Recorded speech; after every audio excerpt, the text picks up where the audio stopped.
Dear student, how are you? Yes, I am well by the grace of Almighty Allah.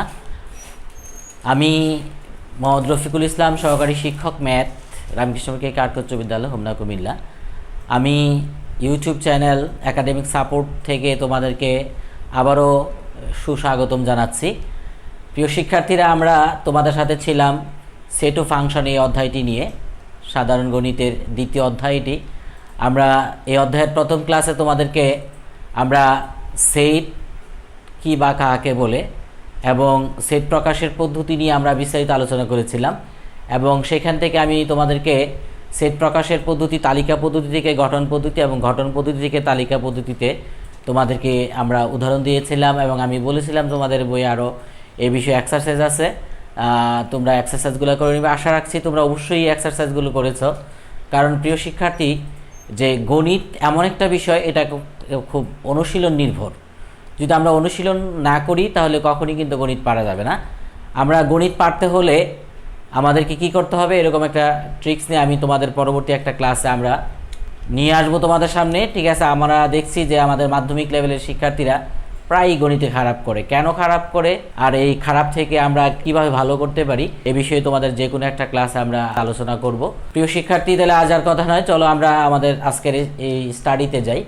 আমাদের আজকের আলোচ্য বিষয়, আমরা সেট ও function থেকে আরও গুরুত্বপূর্ণ একটু বিষয় সেট করেছি।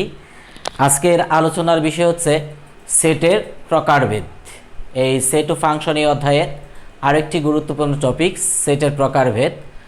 আর এই সেটের প্রকারভেদ আমরা আলোচনা করতে গিয়ে আমরা তোমাদের সামনে আজকে আলোচনা করব সসীম সেট, অসীম সেট, ফাঁকা সেট, ভ্যানচিত্র, উপসেট, প্রকৃত উপসেট। তাহলে আজকে আমরা এই ক্লাসে এগুলোই পাচ্ছি।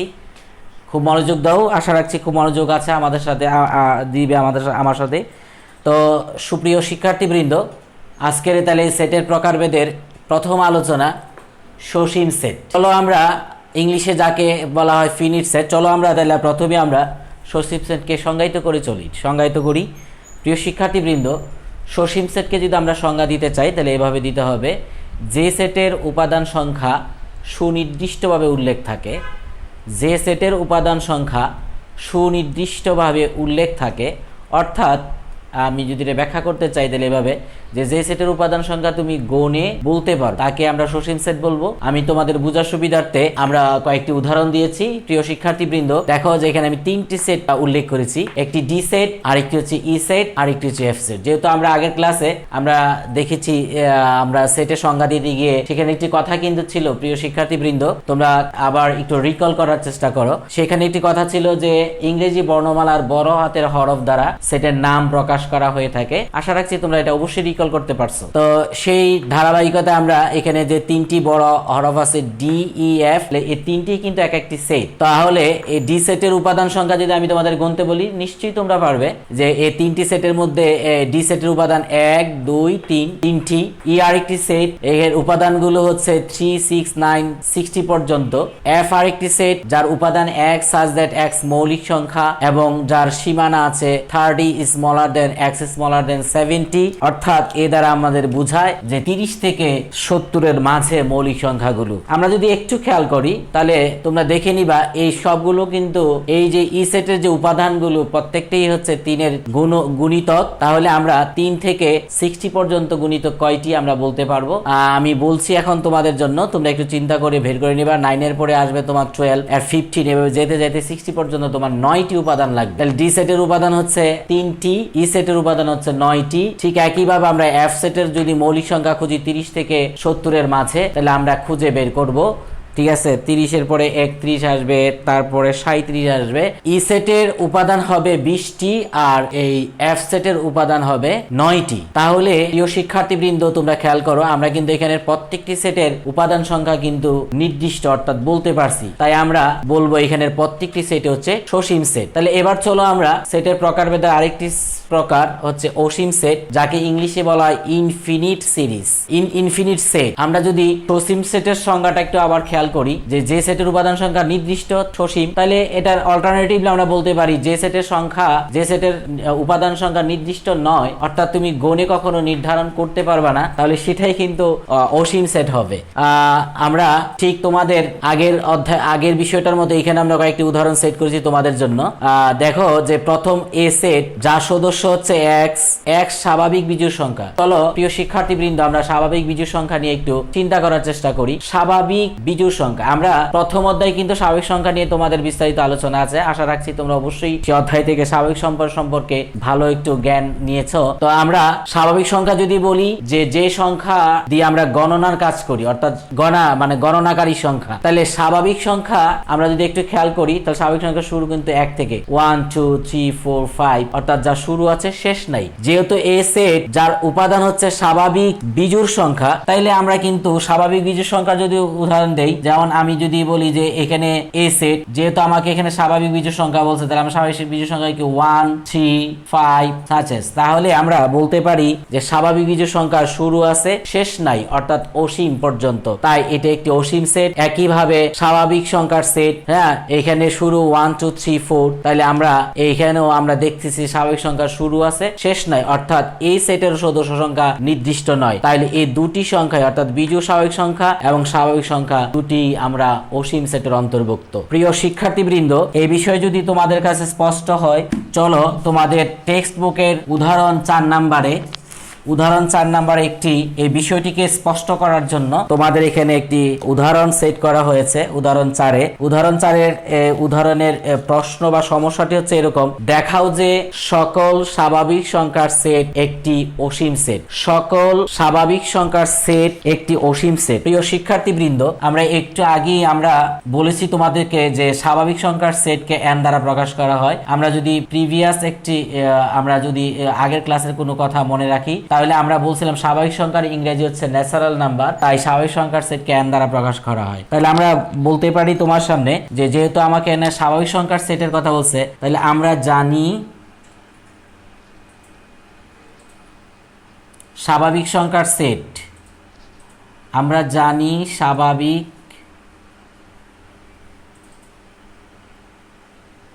স্বাভাবিক সংখ্যার সেট যাকে আমরা n দ্বারা প্রকাশ করব প্রিয় শিক্ষার্থী, যার উপাদান হবে 1 2 3 সাচেস। তাহলে এই স্বাভাবিক সংখ্যার সেট থেকে আমরা এই স্বাভাবিক সংখ্যার সেটটাকে আমরা প্রমাণ করব অসীম সেট। চলো তাহলে আমরা স্বাভাবিক সংখ্যার সেটকে কিভাবে অসীম সেট প্রমাণ করি। আমরা এই অসীম সেট প্রমাণ করার জন্য কিন্তু আমি আবার অসীম সেটটা যদি তোমাদের সামনে বলি, অসীম সেট হচ্ছে যে সেটের উপাদান সংখ্যা নির্দিষ্ট নয়।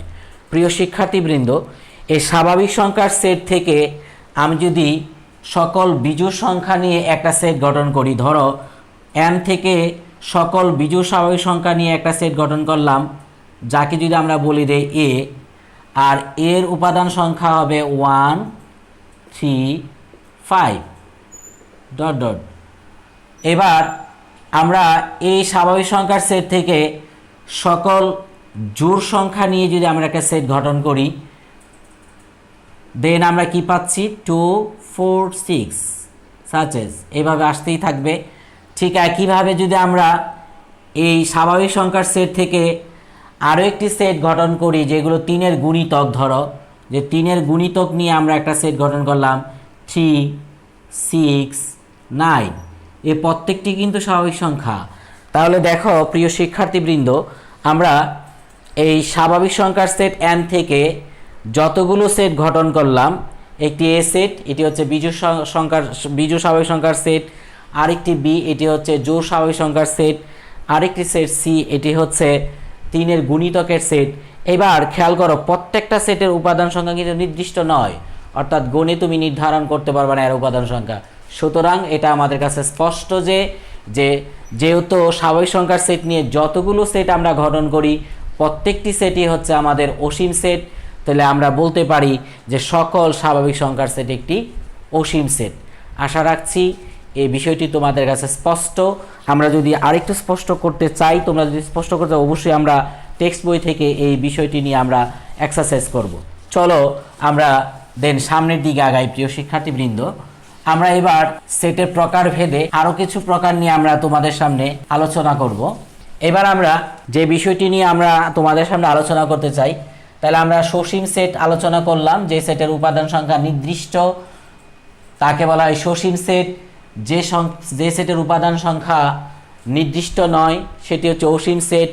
এবার আমরা যেটা আলোচনা করতে যাচ্ছি এটা হচ্ছে ফাঁকা সেট। ফাঁকা সেট যাকে ইংলিশে বলা হয় এমটি সেট। আমরা এই উচ্চারণটা একটু ছোটবেলা আমাদের হয়েছে, জানি কি না তোমাদের হয় কি নাই। যেমন আমরা যদি ছোট সময় একজন আরেকজন বন্ধুর কাছে কিছু খাবারের দাবি করতাম, তখন কিন্তু আমরা মজার ছলে বলে ফেলতাম I am empty pocket, anti pocket.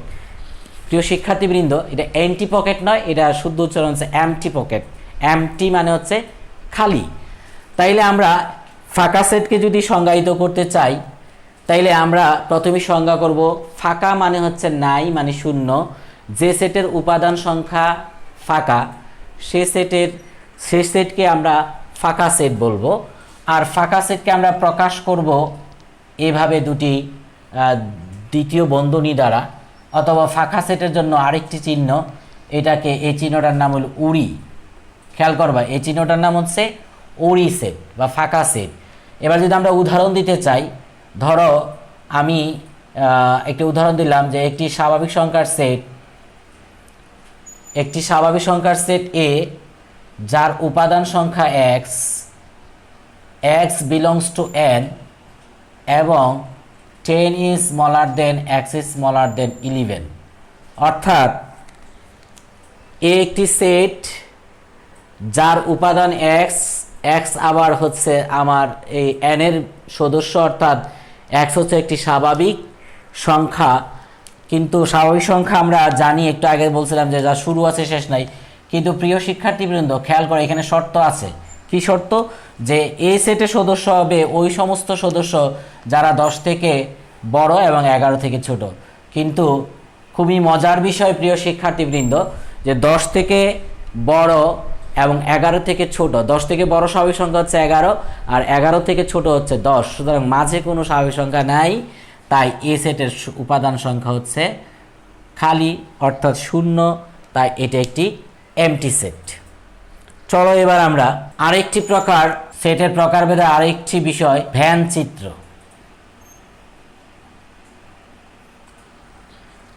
প্রিয় শিক্ষার্থীরা, এই ভ্যান চিত্র আমরা যদি এটার একটু ইতিহাস বলতে চাই, তাহলে ভ্যান চিত্রের মধ্যে ভ্যান যে কথাটা, সেই ভ্যান হচ্ছে একজন গণিতবিদের নাম। তিনি এই ভ্যান চিত্রটার আবিষ্কারক। আমরা যদি প্রথমে ভ্যান চিত্রকে সংজ্ঞায়িত করতে চাই, যে সেটের কার্যবিধি তিনি চিত্রের মাধ্যমে প্রকাশ করার আবিষ্কার করেন, তাই তার নাম অনুসারে এই চিত্রগুলাকে বলা হয় ভ্যান চিত্র। আমরা আবারও যদি বলি ভ্যান চিত্র কি, যদি আমার পরীক্ষা আসে, যাকে ইংলিশে বলা হয় ভ্যান ডায়াগ্রাম, যদি পরীক্ষা আসে ভ্যান চিত্র কি, তার মানে সেটের কার্যবিধি জ্যামিতিক চিত্রের মাধ্যমে প্রকাশ করেন জন ভ্যান, আর তাই তার নাম অনুসারে এই চিত্রগুলাকে বলা হয় ভ্যান চিত্র। প্রিয় শিক্ষার্থীরা, যে এই জন ভ্যান সেটের জন্য কার্যবিধিগুলোকে বা বিবেচনাধীন সেটগুলোকে সমতলে অবস্থিত কতগুলো জ্যামিতিক চিত্র দ্বারা তিনি এই ভ্যান চিত্র প্রকাশ করেন। আমরা জেনে নেই চলো, যে এই যে ভ্যান চিত্র সেটের কার্যবিধিকে চিত্রের মাধ্যমে প্রকাশ করতে গিয়ে তিনি কি কি জ্যামিতিক চিত্র ব্যবহার করেছেন। তিনি এ ধরনের জ্যামিতিক চিত্র, এটা হচ্ছে আমরা জানি আয়তক্ষেত্র, আর এভাবে কতগুলো পরস্পরচ্ছেদী বৃত্ত এবং কখনো কখনো ত্রিভুজ দ্বারা, এই 3 ধরনের সমতলীয় জ্যামিতিক চিত্র দ্বারা তিনি ভ্যান চিত্র প্রকাশ করেন। আমরা আরেকটা কথা বলতে পারি, এটা একটা প্রশ্ন এসে যায় তোমাদের জন্য, নোটভিত্তিক প্রশ্ন, যে জন ভ্যান চিত্র প্রকাশ করতে তিনি কয় ধরনের জ্যামিতিক চিত্র ব্যবহার করেন। তাহলে আমরা উত্তরে কি বলতে পারি? 3 ধরনের, আয়তক্ষেত্র, বৃত্ত এবং ত্রিভুজ। আমরা যখন এই ভ্যান চিত্র নিয়ে সামনে আরো আলোচনা আছে, আমরা তাই ভ্যান চিত্র এখানেই শেষ করলাম। ভ্যান চিত্র আমি আবারও বলি, যে সেটের কার্যবিধিকে সমতলীয় কতগুলো জ্যামিতিক চিত্র দ্বারা জন ভ্যান প্রকাশ করেন, তাই তার নাম অনুসারে এই চিত্রগুলোকেই বলা হয় ভ্যান চিত্র। আর জ্যামিতিক চিত্রে মানে জন ভ্যান এই ভ্যান চিত্র কয় ধরনের চিত্র ব্যবহার করেন? 3 ধরনের। প্রথম আমরা কি বলেছি? আয়তক্ষেত্র, বৃত্ত এবং ত্রিভুজ। প্রিয় শিক্ষার্থীরা, আশা করছি এই বিষয়টি তোমাদের স্পষ্ট হয়েছে। খুব খেয়াল করো বিষয়টা, উপসেট যাকে ইংলিশে বলা হয় সাবসেট। চলো আমরা প্রথমেই উপসেট বা সাবসেটকে ডিফাইন করি। What is subset? আমরা যদি উপসেটকে সংজ্ঞায়িত করতে চাই তাহলে আমরা বলবো যে একটি সেটের উপাদানগুলো নিয়ে যতগুলো সেট গঠন করা যায়, একটি সেটের উপাদানগুলো নিয়ে যতগুলো সেট গঠন করা যায় তাদের প্রত্যেককেই এই সেটের উপসেট বলা হয়। অথবা আমরা যদি অন্য আরেকভাবেও বলতে পারি উপসেটের সংজ্ঞা, যে একটি সেটের উপাদান যদি অন্য আরেকটা সেটের উপাদান হয় তাহলে একটিকে আরেকটির উপসেট। আশা মনে হচ্ছে তোমাদের কাছে বিষয়টা কঠিন লাগছে। চলো আমরা এটা ভাষায় প্রকাশ না করে আমরা উদাহরণের মাধ্যমে তোমাদের কাছে বিষয়টি স্পষ্ট করি। আমরা 3টি সেট উদাহরণ দিব তোমাদের এই বিষয়টি স্পষ্ট করার জন্য। পি একটি সেট নিলাম যার উপাদান হচ্ছে 1 2 3, আরেকটি সেট নিলাম আমরা কিউ যার উপাদান হচ্ছে 2 3, আরেকটি সেট নিলাম আমরা আর, তাহলে আমরা তার উপাদান দিলাম আমরা মনে করো 1 3। তাহলে প্রিয় শিক্ষার্থীরা তোমরা খেয়াল করো যে এখানে যে 3টি সেট আমরা নিলাম, সেই 3টি সেটের মধ্যে যদি আমরা খেয়াল করি, চলো আমরা তোমাদের সামনে আমরা উদাহরণের মাধ্যমে এই উপসেটের সংজ্ঞাটা বা বিষয়টা একটু স্পষ্ট করার চেষ্টা করি।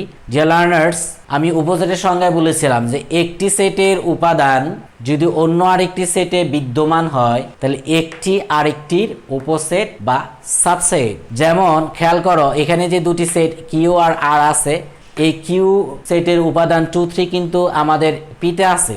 একইভাবে আমরা খেয়াল করি আর এর উপাদানগুলো 1 3, এই 1 আর 3 কিন্তু পিতে আছে।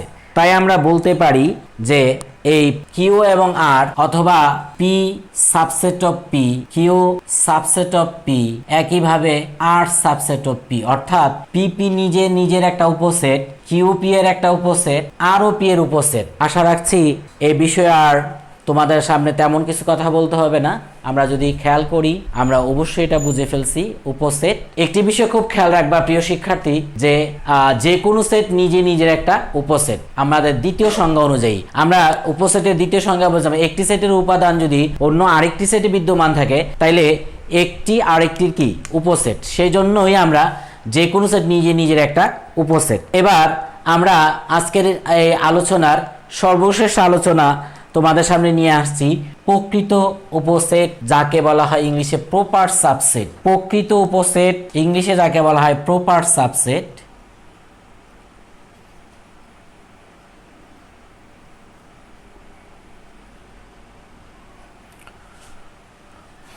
প্রপার সাবসেট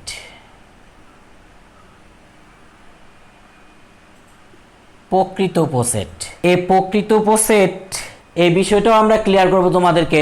আমাদের যে সাবসেটের যে সংজ্ঞা ছিল সেই সাবসেটের বিষয়টা যদি তোমাদের কাছে স্পষ্ট হয় তাহলে অবশ্যই তোমাদের কাছে প্রকৃত উপসেটের বিষয়টাও তোমাদের কাছে স্পষ্ট হবে। আশা রাখছি যে উপসেটের সংজ্ঞা ছিল একটির উপাদান আরেকটি সেটে থাকলে তাহলে সেটি হচ্ছে উপসেট। কিন্তু এখান থেকে আমরা চলো এই উপসেটের যে উদাহরণ দিয়েছিলাম সেখান থেকে আমরা প্রকৃত উপসেটের বিষয়টি তোমাদের কাছে স্পষ্ট করতে চাই।